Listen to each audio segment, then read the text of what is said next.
kami tidak terhalang untuk mengerti isi hatimu. Jamah setiap kami, umatmu yang berdiri karena ada tempat duduk. Kelelahan mereka gak akan mengganggu hati mereka untuk menerima kebenaran. Anak-anak yang kami bawa, biarlah hadiratmu pun menguasai mereka. Semua alat rekam yang dipakai untuk menyimpan firman-Mu, baik audio maupun video, Engkau mengurapinya. Terima kasih, hanya yang kudus. Biarlah kerajaan Engkau nyatakan untuk Kabupaten Bengkayang.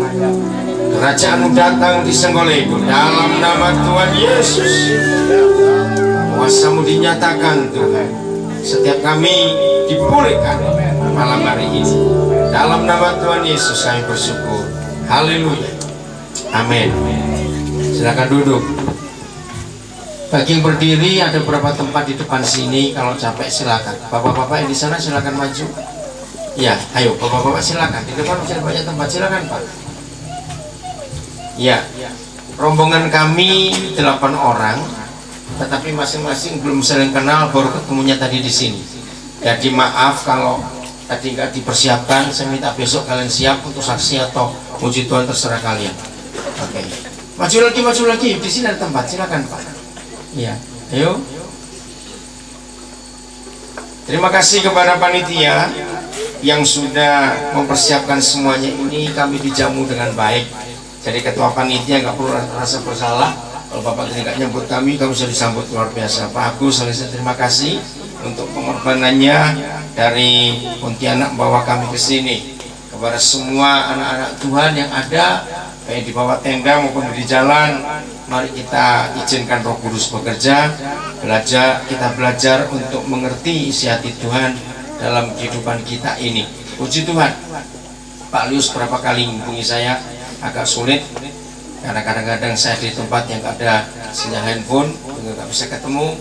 Tapi ketekunannya membuat acara 2 hari ini boleh berjalan dengan baik. Puji Tuhan.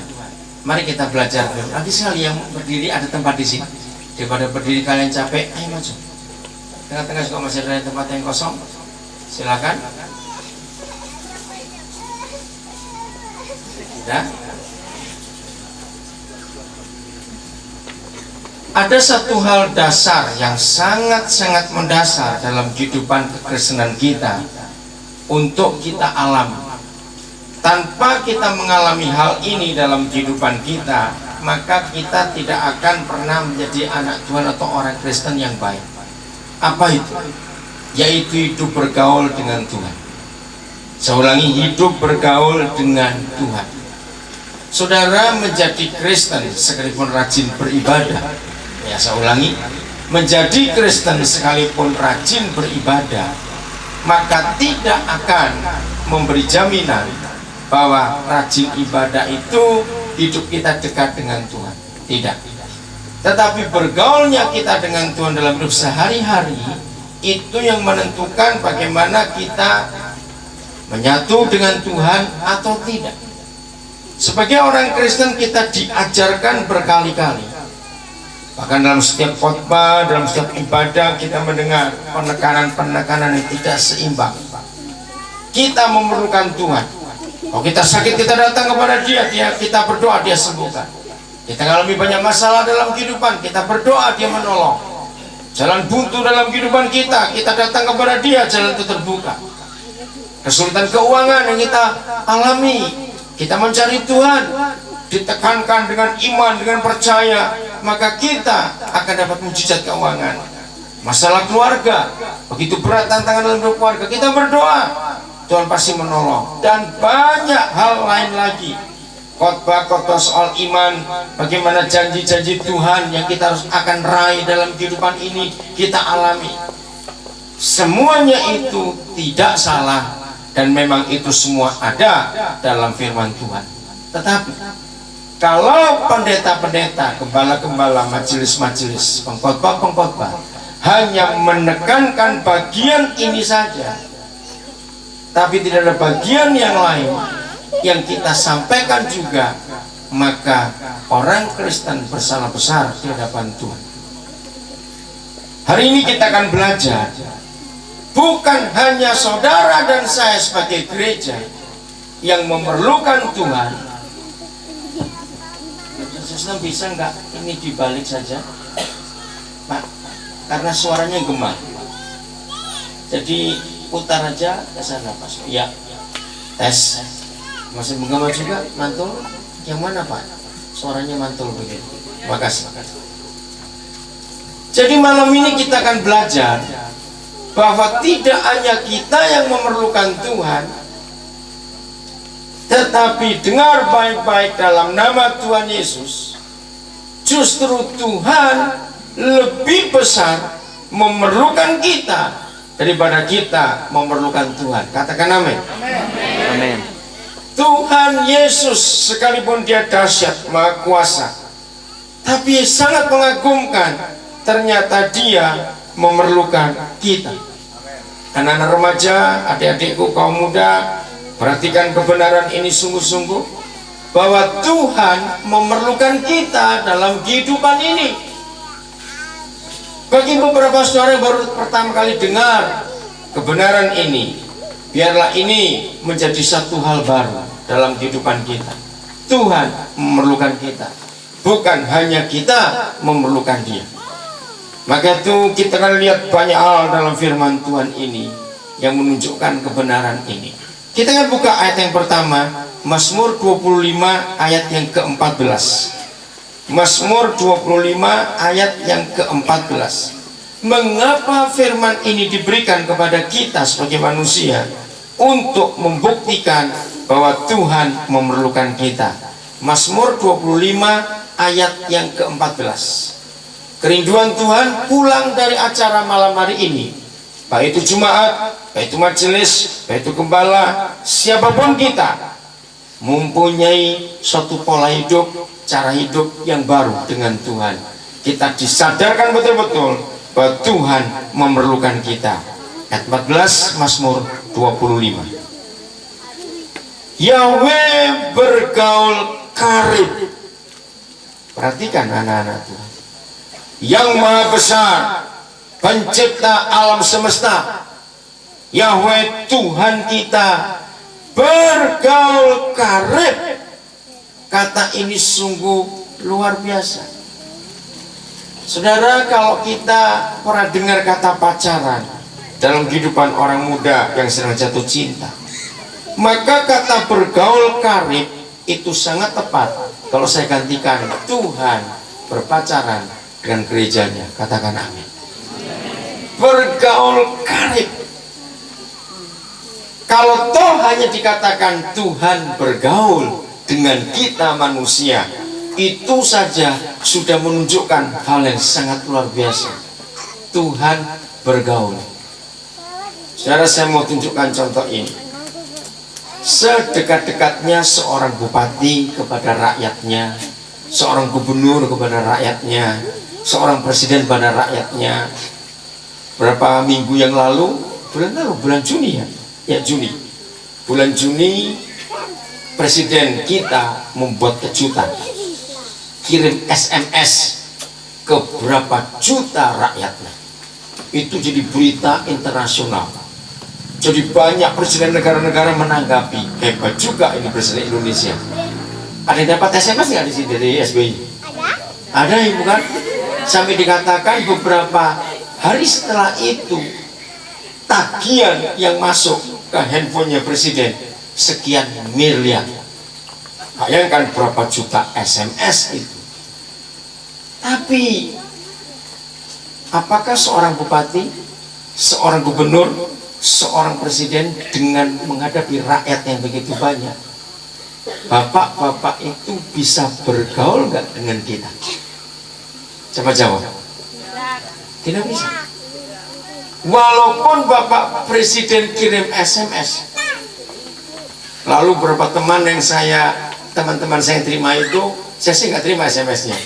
Mereka simpan sebagai kenang-kenangan. Karena ada kata Presiden SBY, woi keren juga.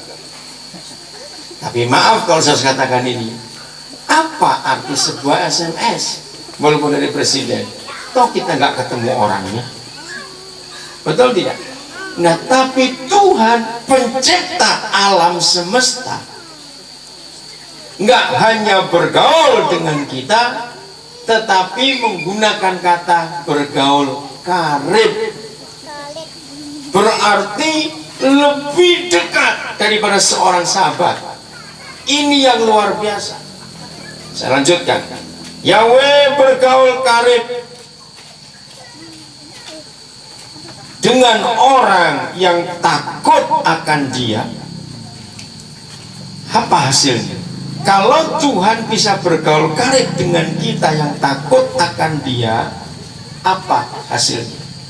Sebelum kita lihat hasilnya, perhatikan persyaratannya. Ternyata Tuhan nggak bisa bergaul dengan semua orang Kristen. Tuhan nggak bisa bergaul dengan semua pendeta, dengan semua majelis, hanya kepada kita yang takut akan Dia. Apa itu takut akan Dia? Jawabannya sederhana. Orang yang takut akan Tuhan adalah orang yang takut berbuat dosa. Coba diulangi semuanya.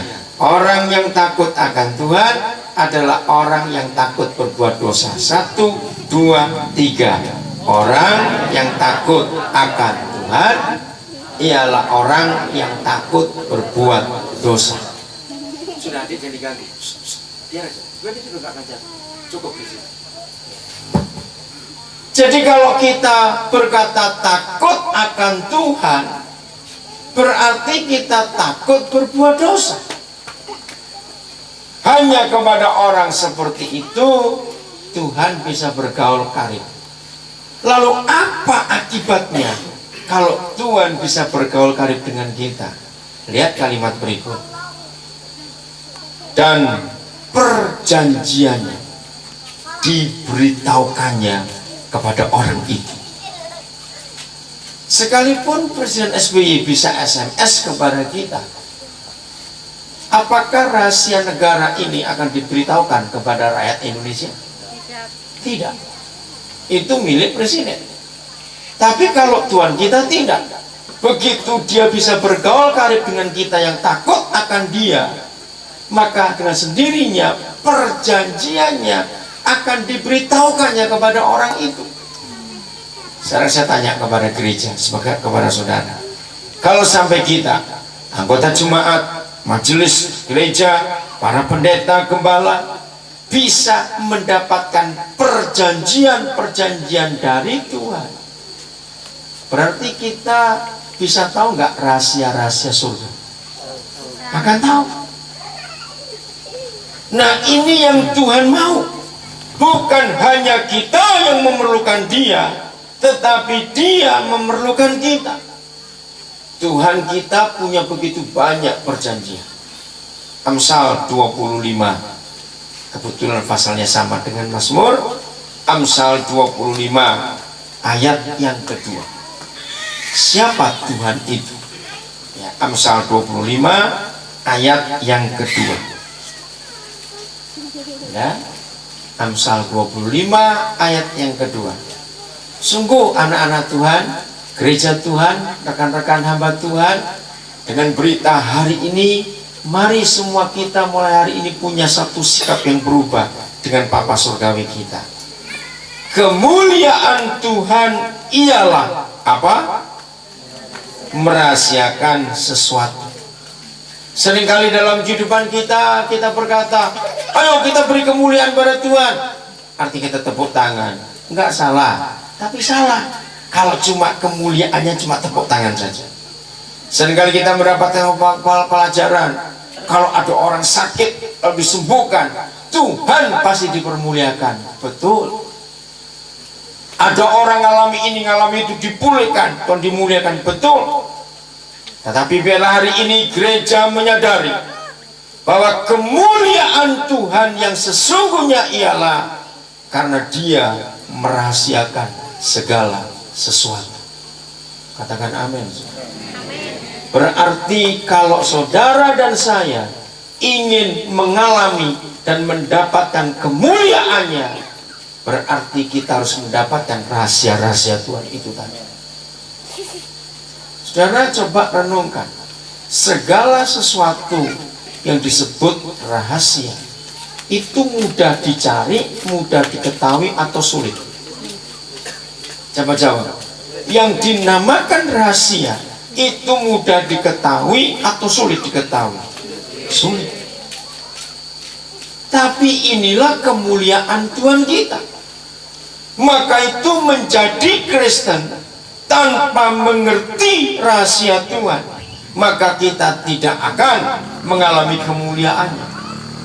Nah, sesuai Mazmur 25:14 tadi, semua rahasia dan perjanjian Tuhan diberikan kepada kita kalau kita dengan Tuhan bisa bergaul karib, akrab, lebih daripada orang pacaran. Masih Amsal 25 ayat 2.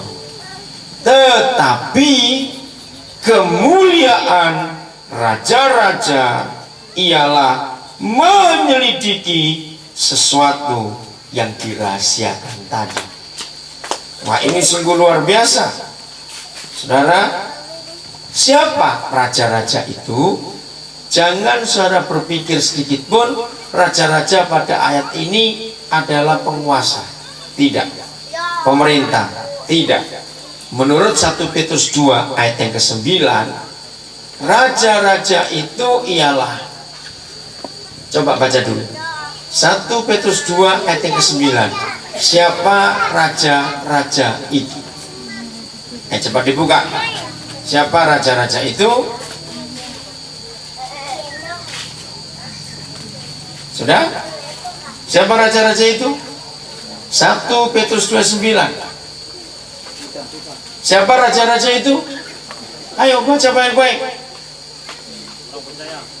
Kita orang yang percaya. Kita ini raja-raja itu yang sudah ditebus dengan darah yang mahal. Berarti kalau saya mengganti kalimat ini, kata ini pada Amsal 25 ayat 2 berbunyi demikian. Kemuliaan Tuhan ialah merahasiakan sesuatu, tetapi kemuliaan gereja ialah menyelidiki yang dirahasiakan oleh Tuhan. Amin kan gereja? Apa itu kemuliaan? Kita akan kejar lagi supaya kita mengetahui. Tolong adik-adik diam ya, jangan lari di sini. Kamu main di sana saja ya. Tolong anaknya siapa ini, orang tuanya di mana, supaya mereka main agak jauh. Terima kasih. Saudara, kita akan melihat apa itu kemuliaan. Roma 3:23. Maaf, Roma 6:23. Roma 3:23. Siapa hafal? Ya, Roma 3:23. Cepat kita lihat ayat itu. Roma 3:23. Semua orang telah bagaimana? Jatuh dalam dosa. Maka apa akibatnya? Manusia apa? Kehilangan apa? Kemuliaan Tuhan. Nah, renungkan ayat ini. Karena semua manusia telah jatuh dalam dosa, dan akibat jatuh dalam dosa, manusia itu kehilangan kemuliaan Tuhan. Mari kita lari ke Kejadian pasal 3 ke Taman Eden. Siapa yang ingat ketika manusia itu jatuh dalam dosa pertama kali, yang mereka alami, yang mereka sadari apa? Ayo cepat di Kejadian 3. Mereka sadar apa? Telanjang. Nah, buat saya pertama kali saya dapat pewahyuan ayat itu, saya tuh tertawa. Saya berkata, Tuhan, ini ayat yang paling lucu dalam seluruh Alkitab. Bagaimana nggak lucu? Pertanyaannya, apakah dari tadi Adam dan Hawa pakai pakaian? Nah, cepat jawab. Tidak. Berarti mereka telanjang atau tidak? Telanjang. Tapi tidak juga. Karena setelah jatuh dalam dosa, mereka baru sadar kalau mereka telanjang. Berarti tadi tidak telanjang. Ayo mikir, ya atau tidak? Ayo cepat jawab ini. Ayo, secara fakta mereka pakai pakaian tidak? Secara fakta tidak. Tapi sebenarnya mereka pakai atau tidak? Ayo. pakai kok tidak lagi, bagaimana? Dengar pertanyaan saya, dengar baik-baik. Secara fakta memang mereka tidak pakai pakaian karena memang telanjang. Tapi karena ditulis, begitu mereka jatuh dalam dosa, mereka sadar kalau mereka telanjang, berarti mereka pakai pakaian tidak? Nah, apa pakaiannya? Kemuliaan Tuhan itu pakaian mereka. Semua orang telah jatuh dalam dosa dan telah kehilangan kemuliaan. Gereja, maka itu kalau orang Kristen, majelis gereja, pendeta, gembala tidak pernah bisa bergaul karib dengan Tuhan, sebetulnya gereja itu sedang telanjang. Bergaul karib dengan Tuhan berarti orang itu mendapatkan rahasia Tuhan. Orang yang mendapatkan rahasia Tuhan berarti orang itu menerima kemuliaan Tuhan. Orang yang menerima kemuliaan Tuhan berarti orang itu sedang berpakaian kemuliaan itu. Kalau dibalik, kalau kita tidak bergaul dengan Tuhan, berarti kita tidak memiliki, mendapatkan rahasia dari Tuhan. Kalau kita tidak mendapatkan rahasia dari Tuhan, berarti kita tidak punya kemuliaan Tuhan. Kalau kita tidak punya kemuliaan Tuhan, berarti kita telanjang. Dan sesungguhnya hampir 99, sekian persen gereja ini telanjang, karena gereja sedikit yang bergaul dengan Tuhan. Maka itu menjadi Kristen nggak sekedar beribadah, nggak sekedar menjalankan kewajiban-kewajiban kegerejaan atau keagamaan, tidak. Ini sungguh luar biasa. Tahun 74 saya membaca bukunya Maurice Cerullo, judulnya Pemberi Bukti, tipis dan begitu gak dicetak lagi. Dan buku itu membuat saya tercelik, apa arti kemuliaan. Saya mau tanya kepada saudara, seandainya di Sanggoledo, seandainya ada orang gila, orang gila ini punya tetangga polisi, seandainya, entah bagaimana ceritanya, ternyata orang gila ini pada suatu hari bisa pinjam pakaian polisi tetangganya, dipakai lengkap dengan pangkatnya, topinya, sepatunya semua. Lalu dia berdiri di perapatan situ, lalu prit nyetop yang dari arah sana misalnya. Saya mau tanya, mobil-mobil berhenti tak? Masa ini orang gila kok berhenti tidak? Yang benar. Kenapa kok berhenti? Karena pakaiannya itu ada wibawa. Tapi setelah yang lewat saudara, loh ini kan tetanggaku yang gila ini, kenapa dia pakai pakaian ini? Baru kita lapor polisi. Dan namanya orang gila ya, gitu aja guys. Nah ini ilustrasi. Pakaian kemuliaan itu adalah wibawa surga. Seharusnya di mana ada gereja, nggak perlu ada setan di situ. Di mana ada gereja, tidak perlu ada kejahatan di situ. Di mana ada gereja, tidak perlu ada pembunuhan, pelacuran, perjinan, narkoba dan sebagainya. Tidak. Mengapa? Sebab di mana ada gereja yang benar, yang bergaul karib dengan Tuhan, lalu Tuhan menyatakan rahasia perjanjiannya kepada gereja itu, berarti gereja itu sudah memakai pakaian kemuliaan. Dan di mana gereja memakai pakaian kemuliaan Tuhan, maka setan-setan tunduk di situ. Inilah transformasi, katakan amin. Transformasi bukan karena acara ibadah, bukan karena doa, tidak. Transformasi karena gereja menerima rahasia Tuhan. Maka itu para pendeta, rekan-rekan majelis, maafkan saya kalau saya harus katakan,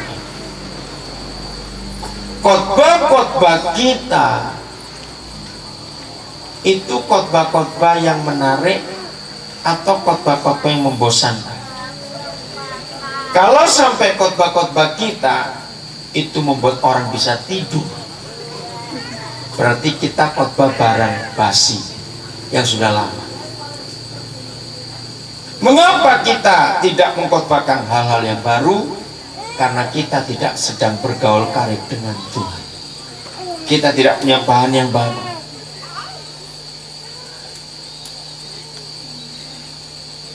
Maafkan saya kalau saya harus katakan kalimat ini. Saya tidak anti mempunyai judul-judul khotbah sehingga sewaktu-waktu bisa mengkhotbahkan. Ada rekan pendeta yang saya kenal, dia punya 120 sekian judul khotbah dan itu sudah dibukukan oleh dia. Nah, kalau dia diundang kemana saja, dia nggak perlu persiapan repot-repot. Dia tinggal milih mana yang enak buat dia hari itu. Sekalipun itu firman yang disampaikan, tetapi kalau tidak datang dari pergaulan yang karib dengan Tuhan, maka firman yang disampaikan tidak merupakan rahasia baru.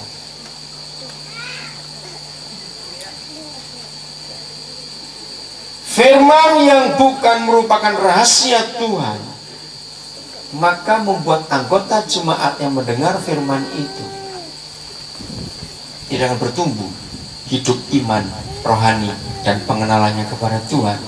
Sebab yang diberi makan, maaf, yang dimakan bukan hal-hal yang menyegarkan, hal yang baru.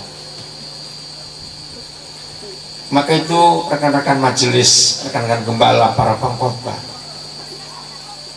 belajarlah untuk menanyakan kepada istri, suami atau anak-anak kita, kalau kita sedang khotbah, mereka itu senang nggak mendengarkan, atau mereka terus tidur karena mereka sudah hafal khotbah kita. Ngerti? Ini yang membuat transformasi nggak terjadi karena tidak ada firman yang hidup. Ingat prinsip sejak Kejadian 1 sampai Yohanes pasal 1, segala sesuatu dijadikan oleh siapa? Firman, oleh Dia yang adalah firman. Jadi setiap firman disampaikan, maka harus terjadi sesuatu yang baru, diciptakan seperti yang firman disampaikan pada waktu itu. Jangan lupa, pakaian apa yang kita pakai dalam pelayanan. Maaf, ada cukup banyak pendeta dan majelis terlalu rajin mengenakan pakaian jubah organisasi. Iblis nggak pernah takut dengan toga atau seragam kegerejaan sehebat apa pakaian itu. Percayalah, malah kepanasan keringatan dia. Yang lari bukan setan, tetanggamu karena bau. Betul, semua atribut keagamaan itu hanya penampilan luar, dan itu tidak membuat setan gemetar. Tapi yang buat setan gemetar dalam nama Yesus, dengarkan ini baik-baik, apabila gereja bertobat, hidup bergaul karib dengan Tuhan. Kalau kita teliti dengan seteliti-telitinya di Mazmur 25 ayat 14 tadi, ini dahsyat. Saya lupa menekankan bagian itu. Saudara, bukan kita yang bergaul karib dengan Dia, tapi baca baik-baik ayat itu, Tuhan yang bergaul karib dengan kita. Jadi jelas di situ Tuhan yang perlu kita. Amin. Bukan kita yang perlu Tuhan. Ini luar biasa. Maka itu para pendeta, para majelis gembala, para pengkhotbah, guru-guru sekolah minggu, pelayan-pelayan pemuda remaja, kalau sampai kita kehabisan bahan dalam menyampaikan kebenaran, maka jawabannya cuma satu, berarti hari itu kita sedang tidak bergaul karib dengan Tuhan. Karena di dunia ini hanya ada satu di antara dua. Kalau nggak Tuhan ya hantu.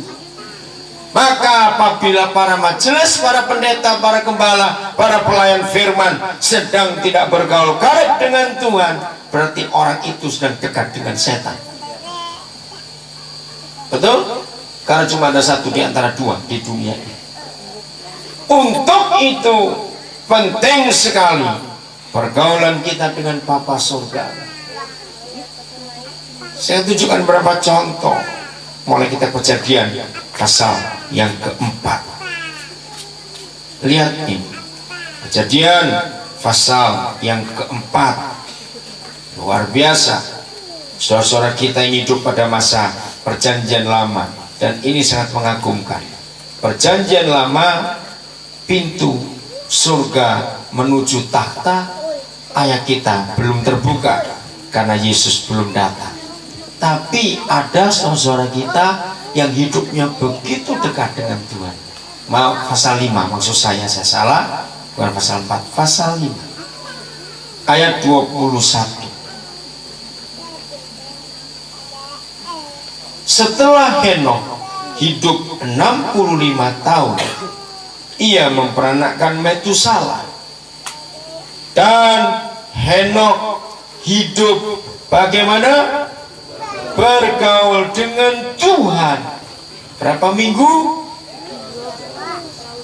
Berapa minggu? Baca baik-baik. Berapa lo? Baca kok, tanya saya. Berapa minggu dia bergaul? Bukan minggu, tapi berapa? 300 tahun lagi. Bayangkan, 300 tahun lagi. Berarti bukan 300 tahun. Itu laginya. Tambahnya di mana? Baca baik-baik kalimat berikut. Maka itu jelas sekali saudara itu kalau baca kitab nggak teliti.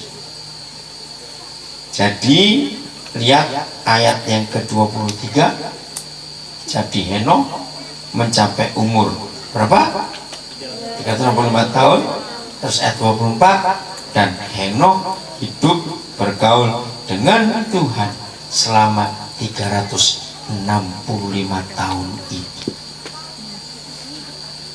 Umur saudara berapa? Saya 49. Saudara berapa? Nah, kalau Henokh bisa hidup bergaul dengan Tuhan selama 365 tahun, kira-kira mungkin nggak ada orang pacaran 365 tahun? Hebat sekali. Tapi Henokh dengan Tuhan dan Tuhan dengan Henokh pacaran terus selama 365 tahun dan tidak bosan.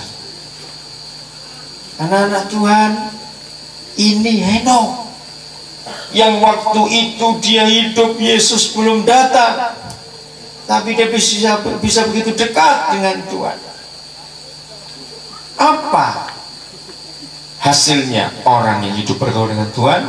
Lihat ayat 24 kalimat terakhir. Lalu Henokh tidak ada lagi. Bukan berarti Henokh hilang, tidak. Kenapa tidak ada lagi? Arti tidak ada lagi pada kalimat ini ialah Henokh tidak hidup lagi dengan dunia ini, tapi dia diangkat oleh Tuhan. Luar biasa. Dari orang biasa, kalau dia tekun, dia jadi bupati, jadi gubernur misalnya, maka dia tidak ada lagi di antara rakyat teman-temannya itu. Dia sudah diangkat oleh pemerintah. Mengerti kata diangkat? Kejadian pasal 6. Kejadian pasal 6 ayat yang ke-9. Sungguh anak-anak Tuhan di Senggoledo, mulai hari ini semua kita harus mencapai pergaulan yang karib dengan Tuhan. Katakan amin. Ayat 9 pasal 6 kitab Kejadian. Inilah riwayat siapa? Nuh. Nuh adalah seorang yang benar, jadi takut akan Tuhan, tidak bercela di antara orang-orang sejamannya. Orang yang hidup pada zaman Nuh sudah rusak kelakuannya, masih lebih aturan babi dan anjing kalau mereka kawin. Tapi orang pada zaman sudah rusak. Nah, dengar gereja Tuhan di Sengkoledo, kalau toh lingkungan kita rusak, pemabuk, penjudi, tapi kalau kita menyatakan hidup bergaul dengan Tuhan, berarti kita gak ikut dengan kelompok itu. Katakan amin. Nuh tidak bercela di antara orang-orang sejamannya. Dan lihat kalimat terakhir ayat 9. Dan Nuh itu bagaimana? Hidup bagaimana? Bergaul dengan Tuhan. Hidup bergaul dengan Tuhan. Ini yang sungguh luar biasa. Nah, dalam pergaulannya itu, maka Tuhan menyatakan firman. Lihat ayat 13. Berfirmanlah Yahweh kepada Nuh, Aku telah memutuskan untuk mengakhiri hidup segala makhluk, sebab bumi telah penuh dengan kekerasan oleh mereka. Jadi aku akan memusnahkan mereka bersama-sama dengan bumi. Buatlah bagimu sebuah bahtera, kapal besar dari kayu gofir. Kapal itu harus kau buat berpetak-petak, dan harus kau tutup dengan pakal dari luar dan dari dalam supaya nggak bocor. Beginilah kau harus membuat kapal besar itu. 300 hasta panjangnya, 50 hasta lebarnya, 30 hasta tingginya. Buatlah atap pada kapal besar itu, dan selesaikanlah kapal besar itu sampai sehasta dari atas, dan pasanglah pintunya pada lambungnya. Buatlah kapal besar itu bertingkat bawah, tengah, dan atas. Sesungguhnya aku akan mendatangkan air bah meliputi bumi untuk memusnahkan segala yang hidup dan bernyawa di kolong langit. Segala yang ada di atas bumi, yang ada di bumi akan mati binasa. Tetapi dengan engkau aku akan mengadakan perjanjianku, dan engkau akan masuk ke dalam kapal besar itu, engkau bersama-sama dengan anak-anakmu dan istrimu dan istri anak-anakmu, dan dari segala yang hidup, dari segala makhluk, dari semuanya haruslah engkau bawa satu pasang ke dalam bahtera itu, supaya terpelihara hidupnya bersama-sama dengan engkau. Jantan dan betina harus kau bawa dari segala jenis burung dan dari segala jenis hewan, dan seterusnya. Saya nggak usah baca lagi. Nah, gereja Tuhan, inilah bukti orang yang bergaul, Tuhan bergaul karib dengan seseorang, diberitahukan rahasia yang luar biasa. Kalau ketua panitia tadi memang saya tanya, ini sponsor Yamaha dengan Honda atau memang nggak ada kain penutup yang lain?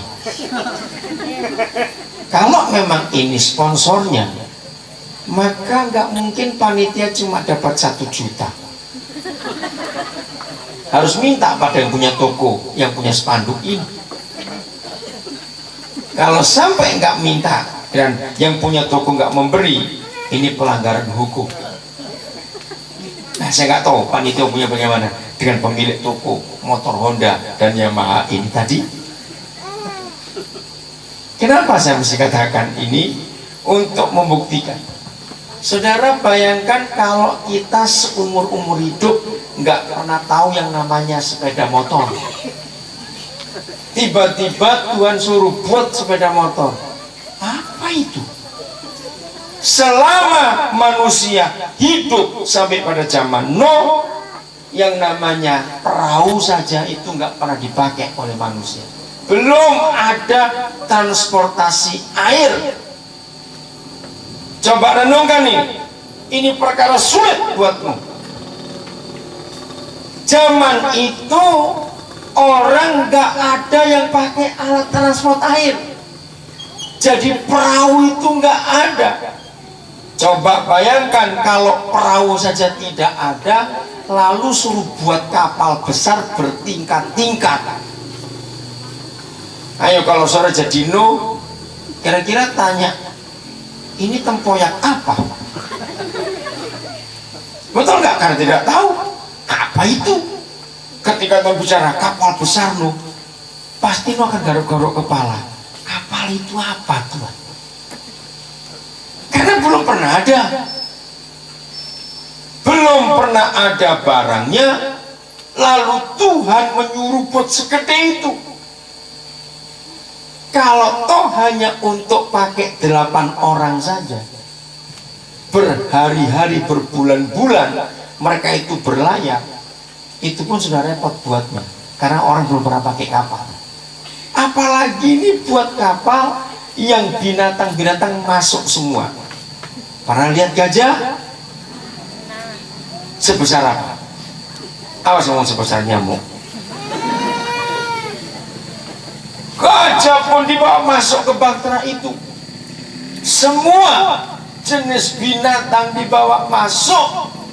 Bisa bayangkan sebesar apa kapal itu. Dan jangan mikir sebab cukup sampai binatangnya saja, karena itu makan waktu berbulan-bulan perlayarannya. Nuh pun disuruh bawa makanan mereka semua. Segede apa itu? Betul? Makanannya makanan mereka. Nah, cuma yang saya nyesel, kenapa Nuh bawa nyamuk hari itu. Itu yang saya nyesel. Karena kami tinggal di Papua sering kena malaria. Kenapa nyamuk dibawa hari itu? Oh, kalau Nuh nggak bawa nyamuk, nggak ada demam berdarah, nggak ada malaria. Nuh, kenapa kamu bawa nyamuk? Nah, ini pikiran saya waktu itu. Dan dengar lagi sekali, anak-anak Tuhan, garis bawahi kata sepasang, sepasang, sepasang, sepasang. Dalam nama Yesus, engkau yang punya istri atau suami lebih dari satu, engkau gak akan pernah masuk dalam keselamatan surga itu. Dengar baik-baik, kalau binatang saja tahu aturan, harus sepasang, nggak boleh poligami. Yang suka kawin cerai, babi kamu dalam nama Yesus. Betul nggak? Hanya babi dan anjing yang punya istri banyak dan punya suami banyak. Manusia tidak boleh sama sekali dalam nama Yesus. Inilah hukum itu. Kalau binatang saja bisa tunduk pada aturan Tuhan sepasang-sepasang, masa manusia bajingan seperti itu? Saudara, hukum mati orang yang ingin punya istri lebih dari satu itu jahat di mata Tuhan. Kalau binatang aja bisa taat, ini kebenaran yang luar biasa. Begitu orang Kristen yang rakus ingin punya istri atau suami lebih dari satu, matilah kamu. Lebih baik mati kau daripada kau menyiksa keluargamu, menyiksa anak-anakmu. Karena anak-anak akan tersiksa kalau harus memilih ikut ibunya atau ikut bapak. Saya mau tunjukkan kebenaran ini, Matius pasal 1. Mari kita lihat, ini kebenaran yang luar biasa. Matius pasal 1. Lagi sekali, orang Kristen yang ingin kawin lebih dari satu, babi kamu dan anjing kamu dalam nama Yesus. Karena hanya mereka yang bisa punya ganti-ganti pasangan.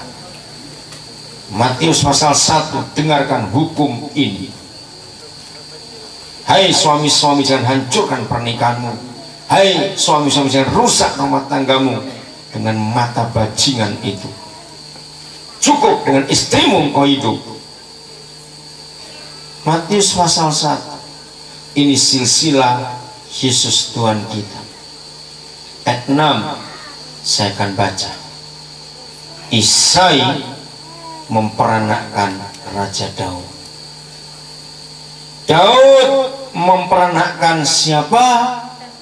Salomo. Dengar baik-baik ayat ini. Ini yang saya kagum.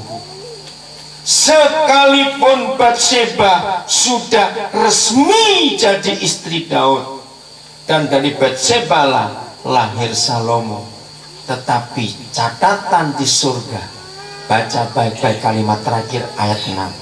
Saya ulangi ayat 6. Isai memperanakkan Raja Daud, Daud memperanakkan Salomo Uria. Firman ini menunjukkan Tuhan benci poligami. Sekalipun Batseba sudah resmi jadi istri Daud, tetapi bagi Tuhan dia tetap istri Uria. Mengerti rahasia firman ini anak-anak Tuhan? Ini dahsyat sekali. Kalau binatang saja bisa sepasang-sepasang, masa manusia gobloknya lebih dari binatang. Keluaran 33, kita lihat Musa juga bergaul dengan Tuhan. Maka rahasianya ditunjukkan. Jadi Nuh hidup dengan Tuhan, bergaul. Rahasia ditunjukkan di sebuah kapal luar biasa. Belum ada kapal zaman itu. Maka rahasia-rahasia Tuhan dinyatakan hebat. Sudah Keluaran 33, kita lihat bagaimana Musa hidupnya bergaul dan dekat dengan Tuhan. Sudah pasal 33, saya akan baca ayat yang ke-11. 33 ayat yang ke-11. Dan Tuhan berbicara kepada Musa dengan bagaimana? Berhadapan muka, seperti kepada temannya. Kemudian kembalilah ia ke perkemahan. Tetapi Abi Yusuf bin Nun, seorang yang masih muda, tidaklah meninggalkan kemah itu. Jadi anak-anak Tuhan, Musa yang hidup bergaul dengan Tuhan, dekat sampai seperti sahabat, seperti teman dalam berbicara, menyampaikan kebenaran itu. Maka mari mulai malam ini gereja memiliki pergaulan yang erat dengan Tuhan. Amin. Berdoa nggak cuma berdoa, tetapi omong-omong dengan Tuhan, dialog, diskusi, ceritakan semuanya itu. Semua kita akan punya pengalaman-pengalaman yang manis dengan Tuhan. Dalam masa perjanjian baru, darah Yesus sudah dicurahkan, maka kita punya hak untuk datang kepada Bapa kapan saja dalam kehidupan ini. Amin. Mari kita menghampiri Tuhan dan doa.